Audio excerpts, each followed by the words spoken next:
Perfect, okay. Probably told him who he was. All right. All right, good morning, everybody. We're not quite yet there, Commissioner, but I'm excited that you're excited to do the Pledge of Allegiance. I want to welcome everybody to the Marion County Board of Commissioners Weekly Board Session. It's Wednesday, January 15th, 2025. It's 9:01 a.m. We're in the Senator Hearing Room at 555 Court Street Northeast in Salem. And if you would please stand and join me for the Pledge of Allegiance. I pledge allegiance to the flag of the United States of America and to the republic for which it stands, one nation under God, indivisible, with liberty and justice for all. Thank you. You know, I have to just say really quickly that I went to the swearing in on Monday. There was a lot of people at the city of Salem, a lot of people in there, and we all did the Pledge of Allegiance. And it was so amazing. I mean, it was robust, and everybody was in line and, kind of saying it together until we get to the under God, because there's like this discrepancy as to whether you pause or you don't pause. And he didn't care. Well, that's true. As long as we do it under him. That's true, sir. That is true. And I got to do that in the Senate chambers Monday morning. Watch the senators get sworn in. Yeah, I did it at the State of the State, with all of them in the afternoon. It's been a great week for America. Okay, let's get into this board session. First on the agenda is public comment. We don't have anybody signed up. So we will move into, why is it backwards? Why do we have action first? I had asked Brenda this on Friday when I saw the agenda. It's because we had an item on consent calendar that we needed some time to make sure we got it taken care of before it went on the consent calendar. Is that accurate, Brenda? Well, I wish somebody would have told me. So I guess. But you're the chair, and you can move the consent calendar first if you would like to. I would support unanimous consent to move, because I think we got that taken care of. Yeah. Great. Well, let's do that, because I feel like the DA is here for that, and it's on consent. So can I get a motion for the consent calendar, please? So, Madam Chair, I'll move the consent calendar. Under District Attorney's Office, approve a contract. Correct RX Pharmacy Services, Inc. to add $709,760.27, of which estimated $243,917.70 will utilize Oregon Criminal Justice CJC grant funding, and an estimated $465,842.57 will utilize county funds, which are general funds, by the way. We are working on that with the federal government, for a new total of $1,936,171 to provide pharmaceutical services to Marion County Jail through June 30th, 2025. Under Public Works, receive a notice of the hearings officer's decision approving conditional use, case number 24-039, White Wind Woodland LLC. And under Board of Commissioners, appointment of Marion County Section 504 Coordinator, approve an order appointing William White as the Marion County Section 504 Coordinator for Rehabilitation Act of 1973. That was a good year. Effective June 15, 2025. And a board appointment under Marion County HIPAA Security Officer. Approve an order appointing William White as the Marion County Health Insurance Portability Accountability Act Security Officer. And finally, under OLCC license, recommend approval. Approve an order recommending the renewal of the Oregon Liquor Commission licenses as referred to in Exhibit A. And for the record, Madam Chair, I want to make sure that we check Exhibit A and we got that right, because I think that was the reason we were holding the consent agenda. So I want to look at do you have the exhibit in front of you? I have it from you. Yeah. It looks right to me. Okay. Okay. And also for the record, item 8 is January 15th, 2025, not February. Great. It's there. Great. It's there. Yep. Can I get a second? I second the motion. Is there any discussion? All those in favor, please say aye. Aye. Aye. Aye, the motion passes. Thank you. Thank you. All right, we'll go to our first item under action for business services. Terry Stoner is going to come forward for an approval of a public improvement agreement with Woodburn Construction. And Ryan Matthews. Morning. Have a good day, District Attorney. Good morning. Good morning. Is on? Yes, sir. Okay. We are here, for the record, Terry Stoner, Facilities Manager. And Ryan Matthews, Health and Human Services Administrator. So yes, we are here to get approval for a contract with Woodburn Construction to renovate the new BHCC building that we purchased a few years ago at 1234 Commercial Street. We went out for bid, and Woodburn Construction came in with the winning numbers. So this is to get the things moving on it. Do you have anything to add, Ryan? I do. Well, first, I just want to say super excited to be here to talk about this topic and see this moving forward. This has been a high priority project for us for a while, and I'm really thankful to facilities to getting us here today. So we've got a contract that we're seeking approval on. But I'd also just like to talk a little bit about the services that we provide in our Behavioral Health Crisis Center. So this really serves as a safety net for our community. This is where there really is no wrong door when people get there, regardless of your insurance coverage, your ability to pay. They serve individuals with substance use disorders that are experiencing acute mental health crisis, and they wrap services around those individuals. They get them connected to the resources that they need. We provide services such as, crisis screenings, crisis assessments. We work to de-escalate behaviors and really try to connect people to long-term supports. We coordinate hospital inpatient admission. We also receive people coming out of the state hospital and provide community restoration and other services, for those individuals. And from our crisis center, we also deploy community outreach teams. So we have community response teams that are staffed 24/7 to respond to the needs in our community. We also have a mobile crisis team that we had historically had 4 of them, and we've got one that's, on the way back to help support our community and partner with law enforcement. This is a group that is extremely dedicated to the work that they do. They see people really at their bottom, at their low point, and they really try to lift them up and give them successful outcomes.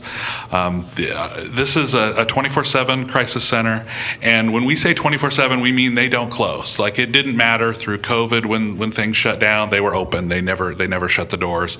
It doesn't matter if it's an extreme winter event or weather event like some of the ice storms. They were there covering the shifts, keeping the building open all the time. And that really speaks to the dedication of the staff and to the leadership that are a part of that program. I know we've got some of the leaders back sitting back there, so I just want to recognize that. Their dedication and commitment to public service, the values that they bring to their job every day, I think that really reflects on the work that this team does for our community. And I think we're just really excited to see this investment. They have outgrown their current facility really years ago. I mean, if people saw how the volume of services that are provided in such a small space, I think really this new location, the increased capacity is going to give us the ability to have all of our staff under one roof, which currently we don't. We have them at Silverton Road and at our crisis center on the grounds of Salem Health. And also just really to be able to provide better, more supportive services to our community, because they'll have more space. They'll be able to, kind of isolate individuals when they really need that, and we'll have a larger lobby that's just more welcoming to people coming in, and to some of our partners that are going to, deliver people to us for care. So I just really want to thank our Board of Commissioners not only for the support to purchase the building, but then also for the support to make this investment, to make this building the best that it could be for not only for our staff, but for the community we serve. And I'm happy to answer any questions that you might have. Thanks, Ryan. Yeah. I don't have any questions because I feel like I've been at the edge of the door like, come on, let's get this done. Probably not as much as your team. I want to recognize that they are. Would you three ladies just grab a chair and slide next to Ryan and introduce yourself? You all look beautiful. Come on. Naomi, I know you're like, come on. They're like, why did we not watch this on CCTV They right look so now? beautiful, and I think it's important for people to know who the heroes in our community are. Absolutely true. Let's start this over here. Good morning. I'm Debbie Wells, Division Director of our Behavioral Health Crisis Services. Good morning. Just try to pull the mic. I know it's awkward, but lean into it. Sorry. I'm Naomi Hudkins, the Program Supervisor. Good morning. I'm Anne Marie Banfield, Program Manager. So, for the audience paying attention, these three ladies are the ones that keep crisis moving in our community, unfortunately. I think it's time that we can take a break, and we're working towards what a break in that industry could look like. And I'm really grateful for everything that you all do and your team. And it occurred to me, Ryan, when you were talking that one of the things that we work on here in the county is to try to figure out how to show people the doorway. The doors seem sometimes like they're behind a curtain or they're a little confusing to navigate. And the Behavioral Health Crisis Center, which is currently, like, there's a sign that says Psychiatric Crisis Center, and we're rebranding it so that way it feels a little more welcoming to folks who are just in an emotional crisis can come to you. They can call, they can come in person. In fact, I had a call from a member of the City Council of Salem last week who had a family member in crisis and they didn't want to call the police. And they called your phone number and somebody drove over to their house and was able to navigate the situation. And that's the work that you do, that people don't realize you do.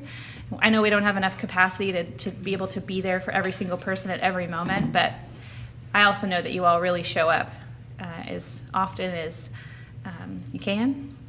And I hope that we can find a way in partnership with the state to be more collaborative and find more funding to make this system more robust. And ultimately, I think we should work together to find some prevention funding and get the state to really engage in that space so that way you're not as busy. Yes. Either of you like to say anything? Well, just one thing that wasn't said that I always like to remind people is we were the first psychiatric crisis center in the state, and we're the longest continuously open psychiatric crisis center in the state. And that's something that I think we should be really proud of. You should be really I think you're going to have another opportunity at the end of the month at a joint work session with the City Council of Salem. So Okay. get ready. I will be there for you. Okay. All right. ready. I just want to say that the first time, I don't know when it was, I think I was, before I even came here, I toured the crisis center over at the hospital grounds. And every time I go in there, I think, oh, we can do better than this temporary building. yeah. And I know, it's been 3 years ago we signed this, you were the chair last time because we signed the We're not going to get in the weeds of how you long it's signed the taken us to contract. get there because it's a very This is a sensitive subject celebration. for This me. is a happy day, Commissioner Cameron. This is like a kid seeing a Christmas present wrapped the day after Christmas and he can't open it until the next Christmas, right? I mean, we've had this building and we know that this is coming, and I just really appreciate your patience, and it's going to be a really nice change, and the work environment will be a real positive, not only for the people that we serve, but also for you and for the employees that work there. So I really appreciate all you do, and I know that access to mental health is really important, and personally, I've had to get access at times, and it's because I serve with you two, maybe. It's mostly That's that. fair. Right? I take ownership of In all that. seriousness, it is really important that we all understand that it's a positive thing, and that we can change the view of that. Just like I stubbed my toe and need a doctor for that too. Sometimes we all need it. So thank you for what you do. I really appreciate it. Yes. All right. Okay, Commissioner Madam Willis, would you Chair. please? I move that we approve the public improvement agreement with Woodburn Construction, CMGC LLC, in the amount of $1,284,320 for the remodel of the new Marion County Health and Human Services Behavioral Health Crisis Center located on Commercial Street in Salem, Oregon through February 28, 2026. I'll second the motion. A motion and a second. Under discussion, I just want to say thanks to Terry and your team. Yeah. I know that you guys have a lot on your plate. You know, they built a health building, several things going on in the county, and this is just one of the many great things. So thanks for getting us here today. Thank you. You're welcome. Is there any further discussion? All right, all those in favor, please say aye. Aye. Aye. The motion passes. Have a great day. And I'm going to send a video crew over to film where we're at now. Thanks, Terry. And where we're going to be. Okay? Jan's going to actually do that. All right, under Public Works, we're going to consider approval and order establishing a speed limit on a portion of Sunset Hills Drive. Lonnie Radke. Good morning. Good morning. Thank you. So today we're going to be talking about Sunset Hills Drive, located south of Turner. As you're aware, ODOT has the speed setting authority for most of the counties in the state, but Marion County was given authority due to House Bill 3188 in 2023. However, we're working through the process that's required. It's taking us some time to get the appropriate training and then work through, there's 10 speed zones that we need to work through first with ODOT to ensure them that we can do it correctly. And so we're in that process right now. However, in the midst of that process, we got a request from a property owner on Sunset Hills Drive. And knowing that the ODOT process can take a little bit longer than we could do it, we actually found another way to do it a little faster. There's another option for counties to request authority, any county to request authority on low-volume roads. And Sunset Hills Drive is a low-volume road with less than 400 vehicles a day. And so we requested the authority from ODOT, and we were granted that, and we conducted our speed study. The request was for a speed limit of 25 miles per hour, but our study found it was more appropriate to be signed at 30. And we are requesting that the board approve the board order to allow us to set that speed limit. Thank you. Any questions? Great success. Yes. This is the first time that I've seen us actually set a speed limit in Marion County, so I've been a commissioner. think And I it's the first still time. don't know why in the world the state of Oregon thinks that our team is not smart enough to do this. But I mean, you I think are they smart think enough to they're do it, smart. and I'm glad that they have given you the ability to do it. That at might be least the problem, is that they are smart, and then that power is removed from the state. So, I'm thrilled that we have you and you're doing They this. are smart enough. Thank you. These folks are smart. That's No, the I thing. know. The state Question our knows that they're intelligence. smart. Oh, that's why they don't That's want why them they to set don't speed want them to limits? set it, because they are smart and they would actually do a Gosh. good job. I would like to assure everybody our relationships with ODOT that are very strong. I don't think that it's anything The to do IQ with- requirement changes at 401 cars a day. Well, that's my point. I mean, when I learned that like you have to have 10 special trainings before they allow you to change the speed limit in Marion County, even though we passed a law saying that you can change the speed limit in Marion County, I was like, only in government would this make sense. I'm a little Okay. bit It's All for right. consistency. It's Sarah. consistency. enthusiastic about this. So for the record, for anybody watching, I apologize. Basically, here's the deal. Oh, God. ODOT gets to set the speed limits for every road, even county roads in the state of Oregon. But there have been several pieces of legislation that have allowed certain counties to do their own speed studies and set their own speed limits. And when I learned this, we worked with local legislators and said, hey, Marion County should get to be one of those counties. So we went through the process. The legislature said, yep, that makes sense. You have a good team. They included Marion County. That bill got passed. And so then I went to our team and I said, wow, this is so exciting. We can now set our own speed limits in Marion County. And they said, well, actually, there's this administrative rule that says we have to go be apprentices for ODOT and do 10 speed studies under the supervision of ODOT before they actually allow us to do what the law said we can do. And that is where my excitement and frustration comes from. But I'm glad you're working through it, and this is a small victory on the path to our smart Marion County engineers being able to do their jobs. So thank you, Lonnie. So does that mean after 9 more speed studies, you can just do whatever you want?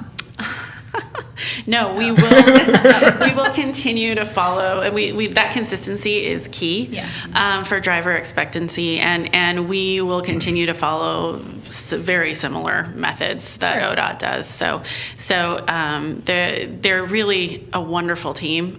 They're really strong. They're really good at what they do, and they're really great to work with. They just have a lot of work on their plate, and so it's difficult to get these through really quickly. And so if this will help us get there faster, then that's the hope. So we won't be doing anything really drastically different, except for hopefully processing them a little faster, and that will hopefully make it easier on the other counties as well, because they won't have as many. They'll have Marion County work off of their plate. Well done, Lonnie.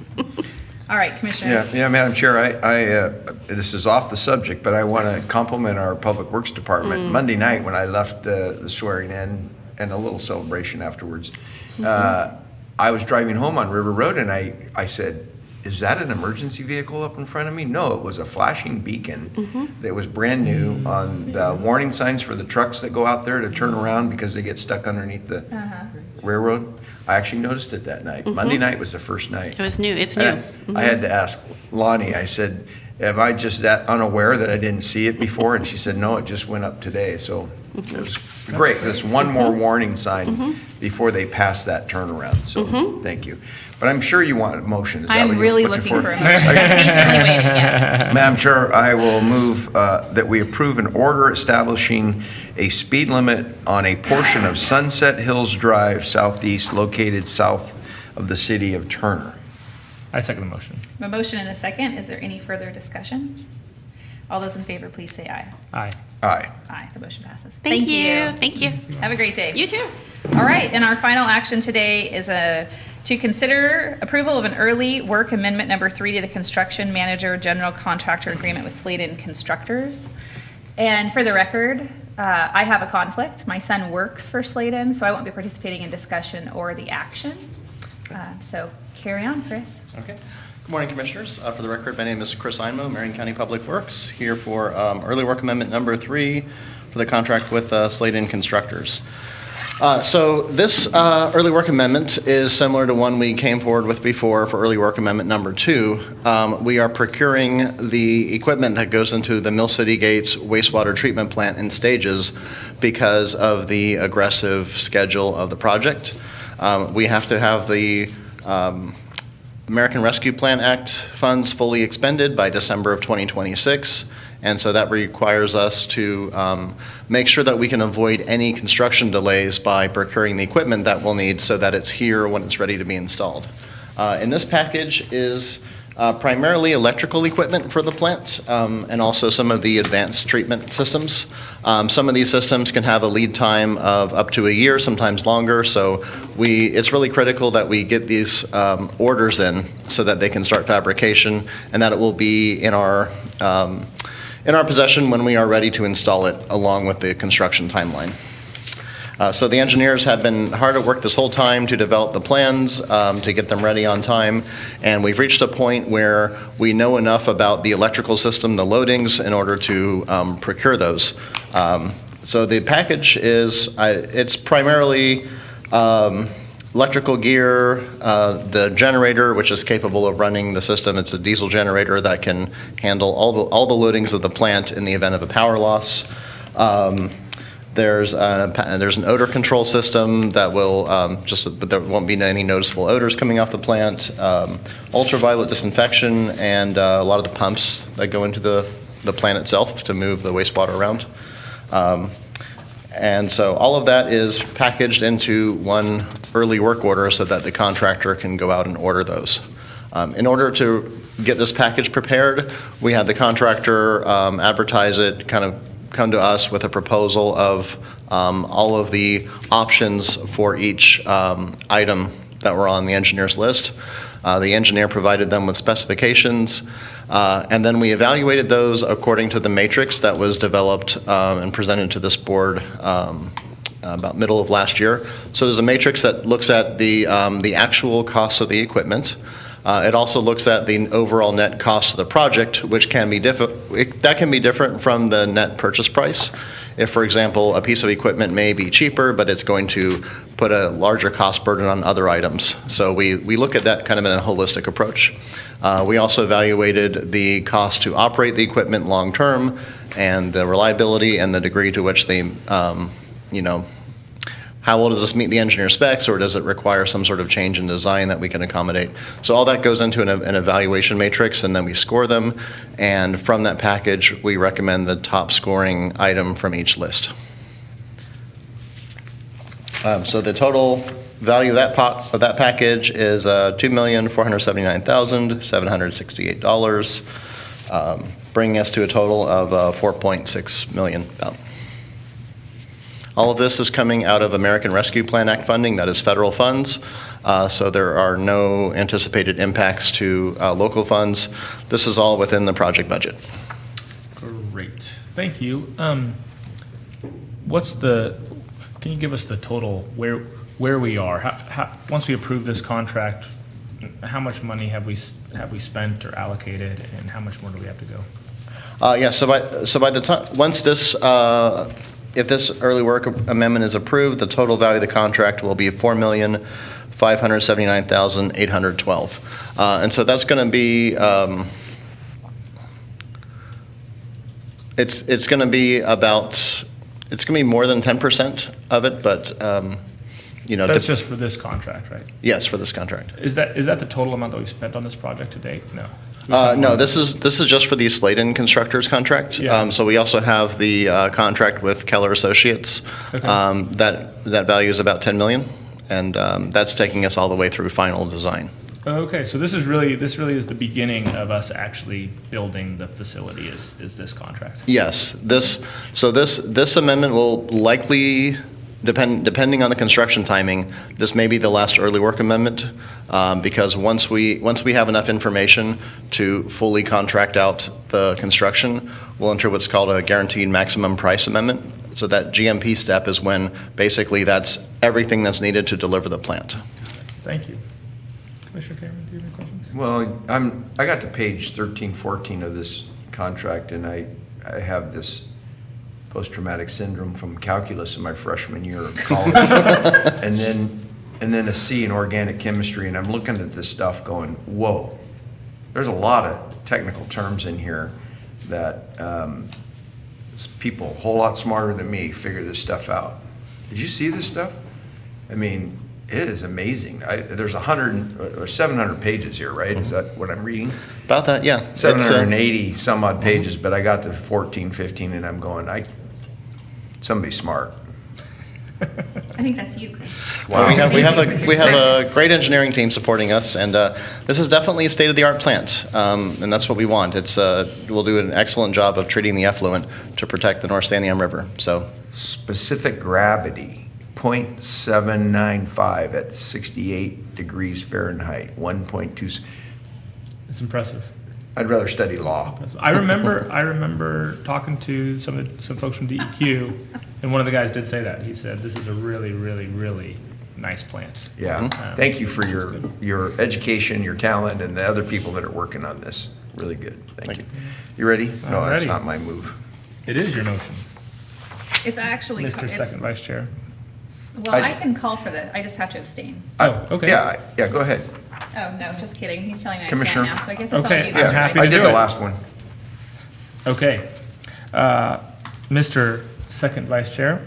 I see what you're doing. I move that we approve the early work amendment number 3 to the construction manager general contractor agreement with Sladen Constructors Incorporated to add $2,479,768 in American Rescue Plan Act funding for a new contract total of $4,579,812 for the purchase of essential wastewater treatment plant equipment for the North Santiam Canyon Sewer Project through December 31st, 2026. I'll second the motion. We have a motion and a second. Is there any further discussion? Seeing none, all those in favor signify by saying aye. Aye. Aye. The motion passes. Thank you. thank you. Thanks, Chris. All right, Madam Chair, you're back. All right, there's nothing else on the action items. Commissioners, do you have anything for the record? Well, I'm gonna bring it up, even though I know we're still doing work on this, but that article hit the newspaper about a potential drawdown at Detroit Lake. That's concerning to me. I know it's concerning to this board, and that's concerning for our community. So it's something that we're gonna be focused on and working on, and trying to make sure that we can protect the community of Detroit and all of our communities along the Santiam River going forward. That's a big challenge we're gonna face. Yeah, we're not going to be working on it alone. I think it's important that people know that we're going to be working with the city of Salem and the city of Kaiser and all the cities along the Santiam Staten River. gets their water out of Everyone there. is gonna be Yeah, affected. we're Yeah. obviously receiving, maybe not obvious, but we are receiving communications from folks that are concerned, including local elected officials at the cities. And,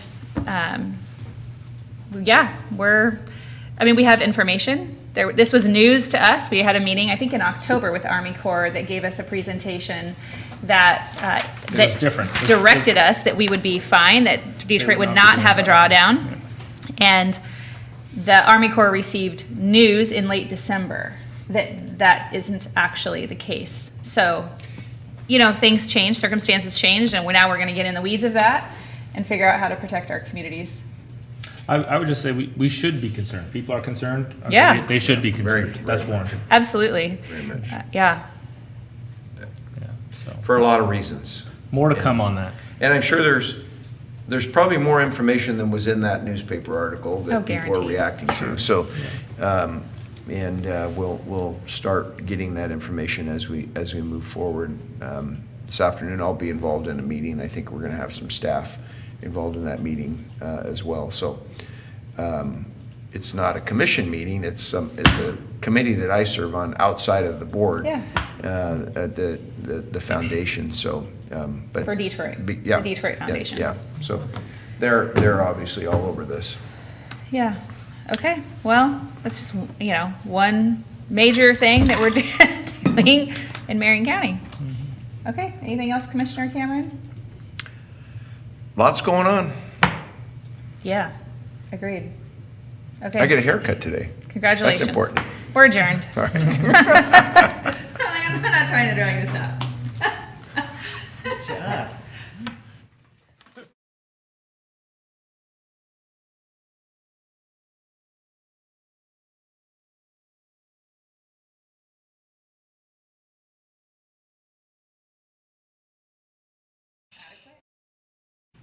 So